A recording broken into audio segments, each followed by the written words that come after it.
Hello everybody, Nathan Sifu here, and welcome to another episode of Hunt the Truth, an audio web series developed by 343 Industries. In the last episode, we got to hear the personal stories from people who knew the Master Chief in person.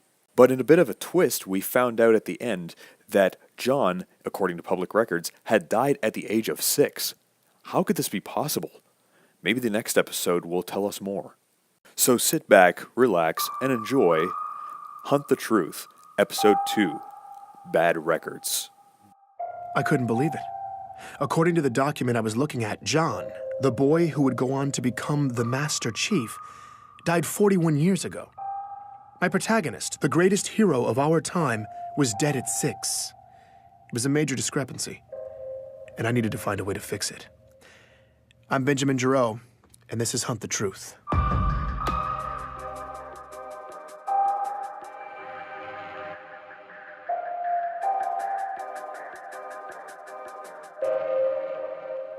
Continue to hold.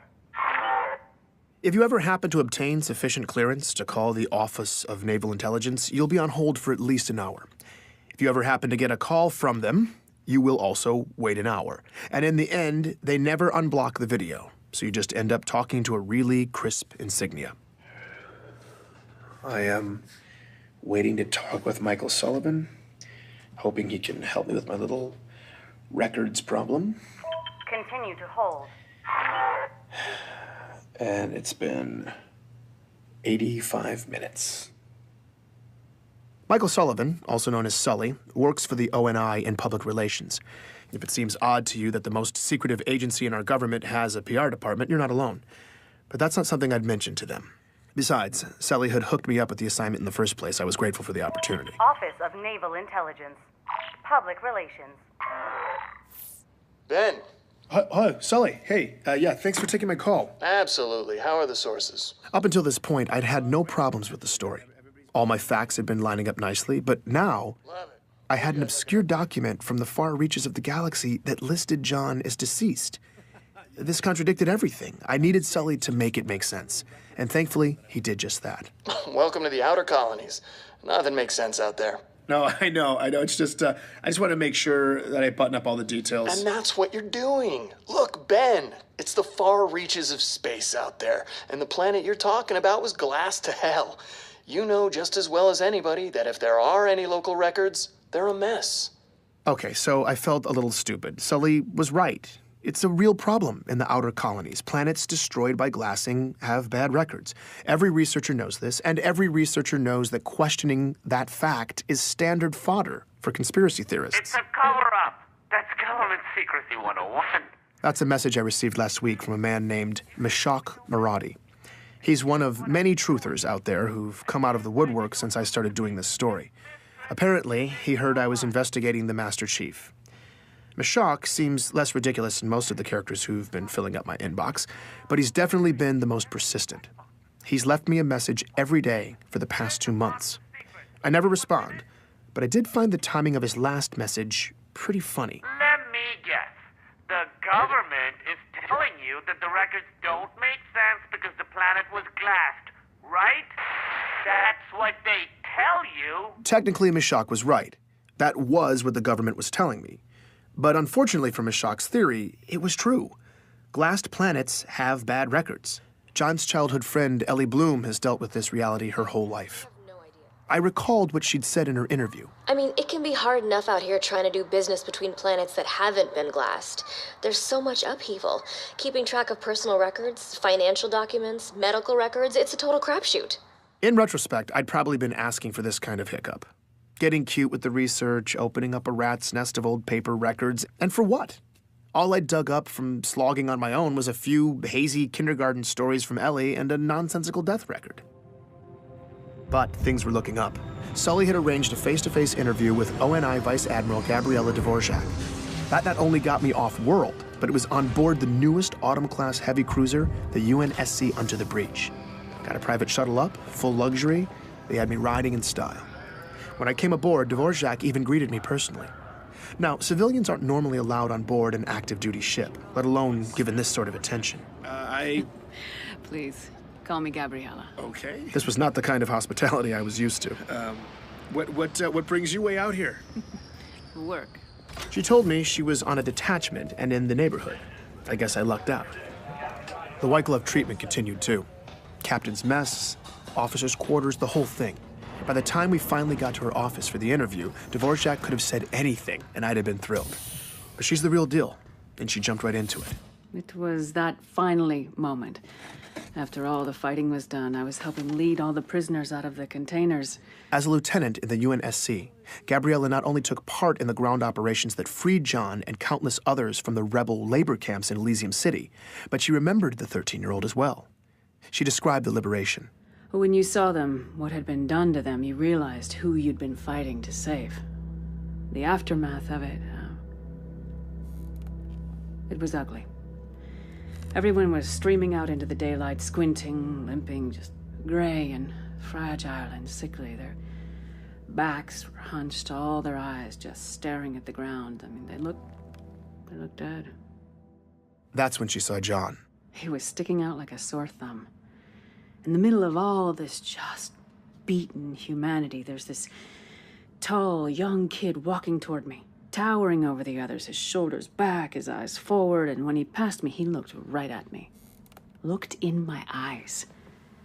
Yeah, I mean, that doesn't sound like much, but that eye contact coming from someone in that moment who'd been in that circumstance was shocking. He looked malnourished and dehydrated like everybody else, but he was so young. And whatever had broken all these people, it hadn't broken him. In the aftermath, Dvorak remained stationed in Elysium City, working in the refugee camps. From the first day, John stepped up to help Gabriella with her duties. She came to know him well over the next several months. There was a point when he told me about his parents, that they'd been abducted along with him. He didn't say much, but they didn't make it. Her understanding was that it had gotten ugly in there. They died a couple days apart, a few weeks before the liberation, and John was there when it happened. On the rare occasion when John opened up about this, Dvorak says it was memorable. He would get this look on his face when he talked about it. It's hard to describe. I'd see it on him other times, too. He seemed to feel the weight of all that had happened, but still, he was calm. Not angry, not desperate, just resolute. He was a remarkable young man. Like so many people at the time in Elysium City and throughout this region of the galaxy, John had lost his home, his family, everything. People packed up whatever they had left, got out of town, and most never looked back. But Dion Govender, John's boxing coach, said many of them found a way to get some measure of closure. Yeah, definitely. We all got separated and spread out across the planet and the colonies, but some of us were able to cobble together a list of names. I don't know, kind of a memorial that grew longer as we got more information. Yeah, I remember seeing John's parents' names on the list early on, but not John. After he missed that last practice, never saw him again, but I remember thinking, that's okay. You know, as long as I never see his name on this list, that's okay.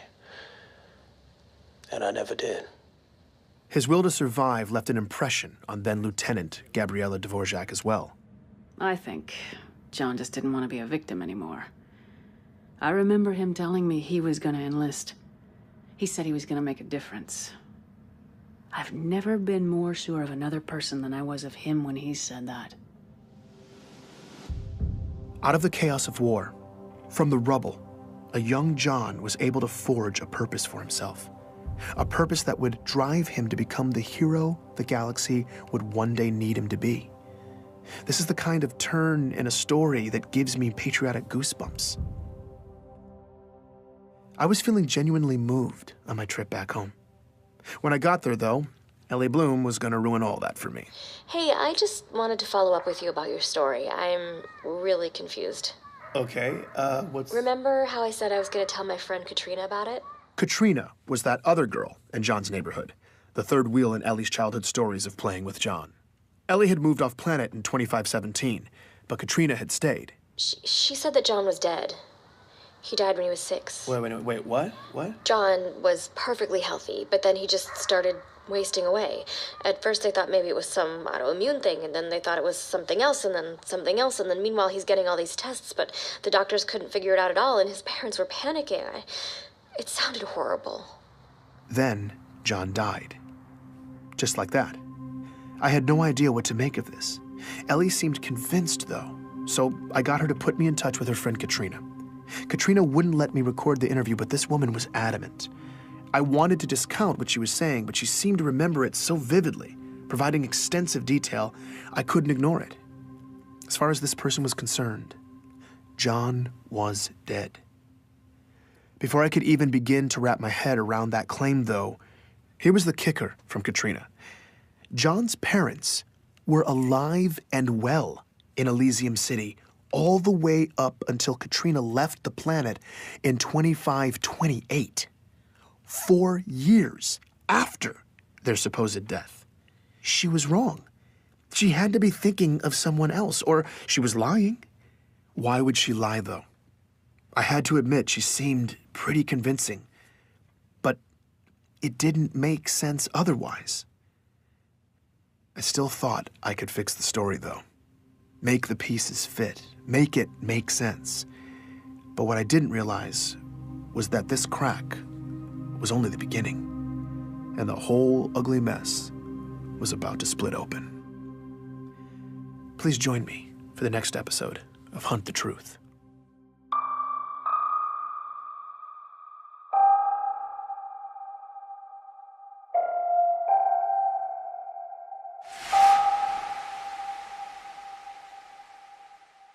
Okay, so things are starting to get a little bit crazier. First, we've got bad records of John's supposed death. Now we've got bad records of the death of his parents? Why are we getting multiple stories? Somebody is obviously lying. I wonder who, though. Hopefully the next episode will reveal more to us. But that is it for today's episode. If you liked this video, then comment, subscribe, like, and of course share this video on your favorite social network. If you'd like to check out some of my other videos, I have everything organized into playlists on my channel where you can see all my Let's Play videos. Go ahead and check those out. I will see you in the next game. Some more brown things.